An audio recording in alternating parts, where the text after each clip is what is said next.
بسم اللہ الرحمن الرحیم. دس از ملک صاحب ظہیر, چیف فکسڈ لاہور. پچھلے کچھ 1.5 مہینے سے لاہور مسلسل گندا تھا, جس کی بنا پر فکسڈ لاہور کی جانب سے ایک پروٹیسٹ کال کی گئی, اور اسی کو دیکھتے ہوئے ہماری جو ہے وہ کل شب مسٹر زبیر خان نیازی, چیئرمین کمپلین سیل, وزیر اعلیٰ پنجاب صاحب سے رات میں ملاقات ہوئی, جس پہ انہوں نے ہمیں پراپر یقین دہانی کروائی کہ ہم 1 ہفتے کے اندر لاہور کو صاف کریں گے, اور ہم اسی بنا پر جو ہے وہ پروٹیسٹ کو غیر معینہ طور پر ملتوی کر رہے ہیں, اس لیے کہ ہمیں لاہور صاف چاہیے ہے. کبھی بھی فکسڈ کا منشور یہ نہیں رہا کہ کسی ادارے کو ڈی گریڈ کرے.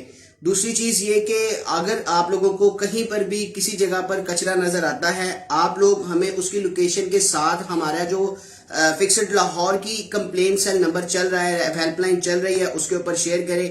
انشاءاللہ ودن 24 آورز وہ کچرا وہاں سے اٹھا لیا جائے گا, اور جو بقیہ ڈیٹیلز ہیں پروٹیسٹ کے حوالے سے انشاءاللہ بہت جلد وہ بھی پبلک کر دی جائیں گی. شکریہ.